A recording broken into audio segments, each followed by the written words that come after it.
Hindi lang mga mambabatas ang may project wishlist sa hawak na DPWH leaks ng Billionaire News Channel. Sa patuloy na pagkalkal sa dokumento, nadiskubreng si former Ilocos Norte Governor Matthew Manotoc, anak ni Senator Amy Marcos. May daan-daang milyon din ang request na proyekto. Karamihan pa rito na panalunan ng contractor na kapatid ng isang mayor sa probinsya. Narito ang exclusive Agenda Weekend Report ni Joash Malimban.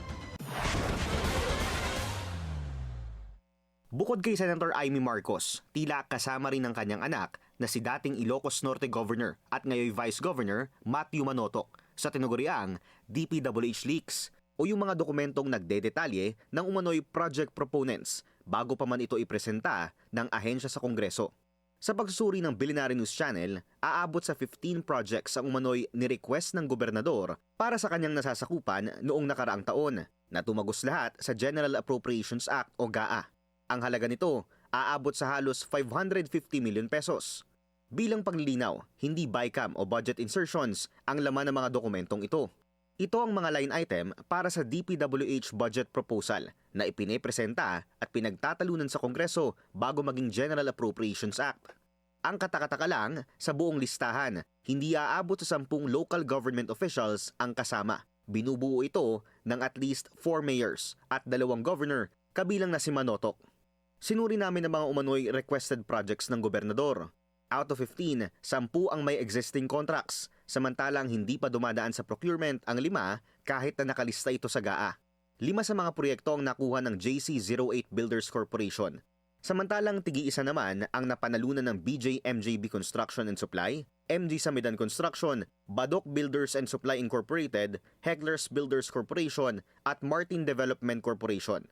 Ayon sa DPWH contracts, pagmamay-ari ng isang John Paul Alcid ang JC08 Builders. 2024, nagsimulang kumubra ng mga kontrata sa Ilocos Norte ang nasabing kumpanya. 33 projects worth 186.8 million pesos ang napanalunan nito noong 2024. Samantalang aabot naman sa 90 projects worth 492.7 million pesos ang nakuha nito sa sumunod na taon. Si Alcid ang kapatid ni Lawag City Mayor James Brian Alcid na tila mayroon ding sariling construction company na nakapangalan sa kanya na kumukubra ng bilyon-bilyong pisong kontrata sa Ilocos Norte. Ang Megapolitan Builders and Construction Supply na nakapangalan mismo kay Mayor, isa sa mga pinakamalaking kontraktor sa buong rehiyon. Sa loob lang ng taong 2025, 52 projects worth 1.8 billion pesos ang napanalunan nito sa buong Ilocos Norte.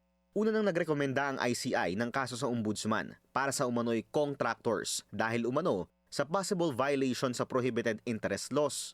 Bawal daw kasi sa mga taong nasa posisyon sa pamahalaan ang magkaroon ng government contracts, lalo na sa loob ng kanilang nasasakupan. No member can be financially interested in government contracts, franchises, or special privileges during their term. They're also prohibited from intervening in government matters for their own personal gain or where their office could influence the outcome. Sinisika pa ng Billionaire News Channel na kunin ang panig ni Governor Manotoc, Mayor Alcid at ng kapatid nito. Pero hindi pa sila tumutugon sa aming mga mensahe. Para sa Agenda Weekend, Joash Malimban, Billionaire News Channel.